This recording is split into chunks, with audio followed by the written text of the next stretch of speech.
there's been some criticism of the idea of diversity training, Okay. and because there are a couple of different ways that that happens. One is to say that we're all the same, and as we've been talking about in the race relations class, or as some theorists have argued, that to say that we're all the same is to take on this kind of colorblind ideology and to assume that race no longer matters for people. That's not a bad message necessarily to send to kids, right? Kids, you don't want to tell them, well, you treat people differently. Right. But at the same time, if that's the only message people are getting, well, everybody's the same, then it ignores the real inequalities that are embedded in the system. The other way diversity training has tended to work is to say, here are the different groups that you might encounter in your work, and here are the phrases to use to get them to pay attention to you or to get them to do what you want, which is a real reductionist kind of way of approaching things. Indeed, I think initially when I started teaching here, students and even some other faculty members kind of thought that's what the race relations class should be like. So for a long time they've been teaching it as, all right, now we're going to spend 2 weeks talking about African Americans, and then we're going to spend 2 weeks talking about Asians, and then we're going to spend 2 weeks talking about Latinos. And the very first time I taught race relations, I went around the class and asked people to say, why are you taking this course? And one of the students said, well, I'm training to be a law enforcement officer, and what I want to know is when I encounter somebody who's Hmong, for example, what do I say to them to get them to stop doing the bad thing, right? So do I appeal to, their elders? Do I, like that? And it was such an interesting idea because my response was, well, what would you ever say to a white person that would universally get them to stop, right? To assume that sort of cultural homogeny for a group is kind of a reductionist approach. So there are these two different ways of thinking about diversity training, and both of them have challenges.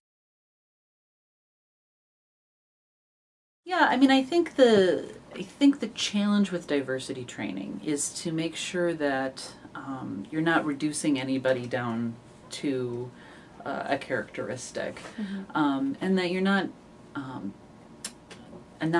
playing into assumptions, right? That sometimes I think, like I said, diversity training can mean, well, let's learn about Hmong culture, and then the assumption becomes all Hmong people are like this, right? Or that, we're going to learn about Jewish religion, and then all Jewish people believe these things and behave in the same way. And that, I think, is pretty... it reduces people down to these categories, and we know that people are more complicated than that, that there within any group there's going to be within group diversity, right? You can be Jewish and not practicing, you can be Hmong and never have learned that language, right? And so I think my biggest concern with diversity training, and the way I think it gets most effectively used, is if you can somehow give whoever you're talking to a sense of the range of experiences people can have, and then some tools about how to interact with people who might be different than them, right? I don't know if you've ever seen, can't remember her name off the top of my head, she does the brown-eyed, blue-eyed pieces, yeah. And she does that kind of training for children all the way up through corporate CEO people, right? And she's got videotapes of all those different groups that she's done training with. I think that's really interesting. It's also very aggressive. It's a very aggressive kind of training. But I think what it's meant to point out to people is how those experiences, how difference impacts not just, like, oh, you don't get an opportunity today, but then tomorrow when you look in the mirror, how are you going to feel about that? And what is it like to have every every behavior you engage in turned into a negative trait, right? Oh, well, you think you're so smart, right? Well, they're just so uppity. Or, look here, these people aren't raising their hands. They're too dumb to know the answer. Whatever it is, no matter what choice you make, it's going to be the wrong choice because it gets turned into a negative trait. That's a powerful lesson for people to learn. So I think that's an interesting exercise. Or an interesting thing to show people, at least. But like I said, I think an important message would be, instead of just treat people the way you would want to be treated, which is a good thing, to specify that a little more and say, to treat people with some kindness and some grace and some gentleness, right? Because some people might be fragile and we don't know. Well, and I think, one of the messages I think that is especially important for kids to get is that when we think about how are we treating people equally, right? Because you can treat everybody sort of equally badly, and that's not good either. But I always think about trying to treat everybody gently, right? To treat everybody with a certain amount of gentleness, because you don't know what that person's background is or what the challenges are that they've overcome. And we shouldn't assume what those challenges are either.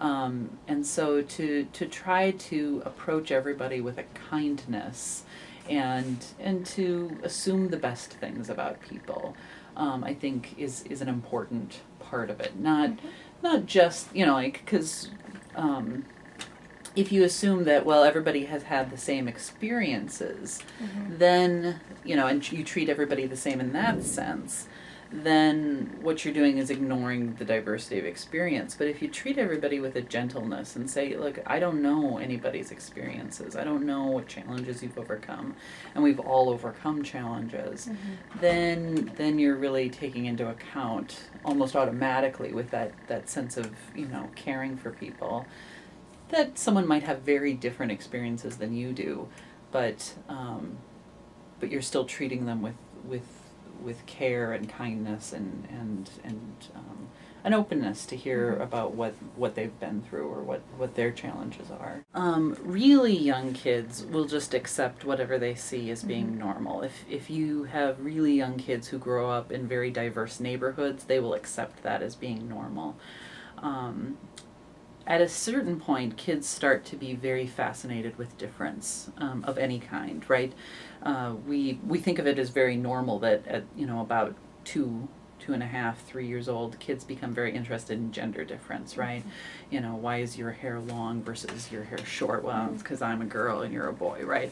And they get very interested in that difference. We think of that as very normal. And then I think what's interesting is when people say, well, his skin is dark and her skin is light, we kind of squash that and we say, don't talk about skin color, right?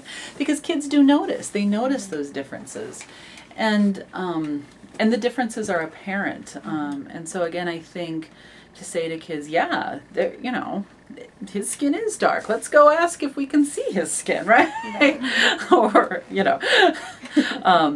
to let kids explore those differences, I think is actually a really useful idea, to let kids ask each other questions, to let kids recognize that, oh yeah, not only is my skin color different, but look, I've got different hair color than you do, and we have different noses, and I'm taller or shorter, or our feet are different sizes, that there are all these differences, right? That everybody has a variety of characteristics that are different.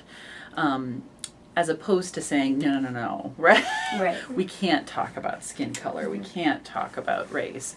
Because kids are fascinated with those differences. They're trying to figure out where they fit in that scope of difference. And they're going to want to know what those things are about. To tell them we can't talk about that, I think, is really unsatisfying. To be able to explain to them why those differences are there, right? My son came home from kindergarten one day when he was 5 or 6, and he said that his friend in kindergarten had dark skin because he was from Africa. And I said, well, that's maybe true. I said, is he actually from Africa? Was he born in Africa? Well, no, I don't think so.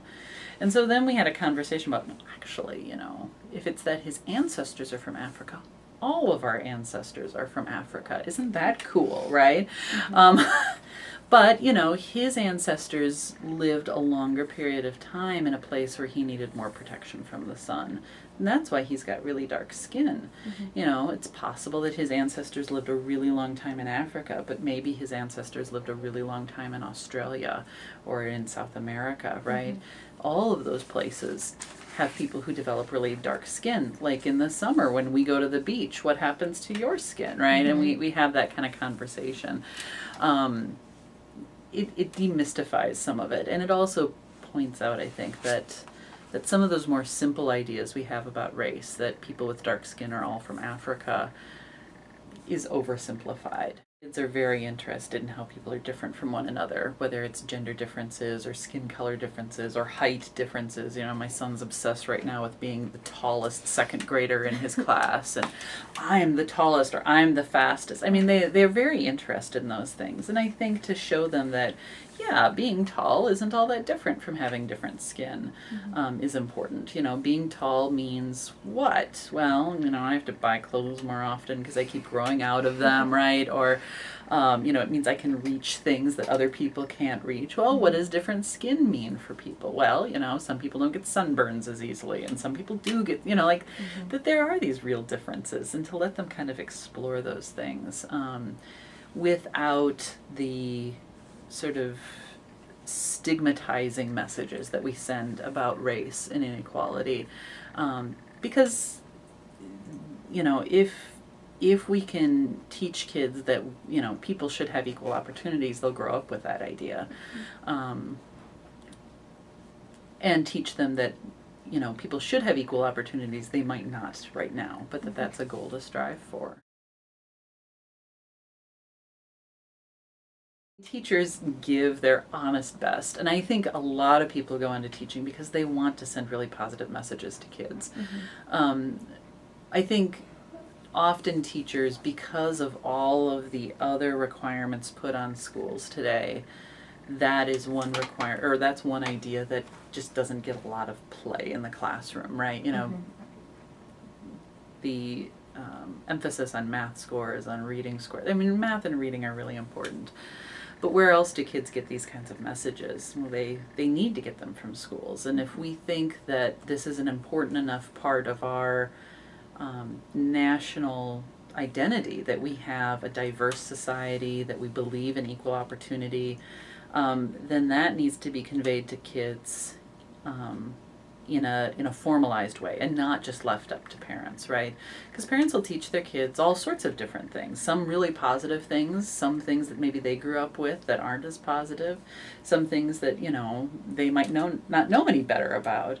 But if we really think that having a diverse but equal society is important, then we need to institutionalize that in our education system. I think perhaps the bigger problem even with education is how segregated the actual education system itself is. I mean, we're dealing with a public education system that in some ways is more segregated by race now than it was in 1954 when Brown versus Board of Education was passed.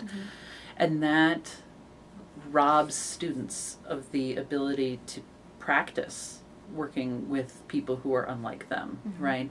Whoever students happen to be, whether they're white students or African American students or Native American students, whoever they happen to be, having practice at negotiating those differences is key to being able to treat people equally when they grow up, right?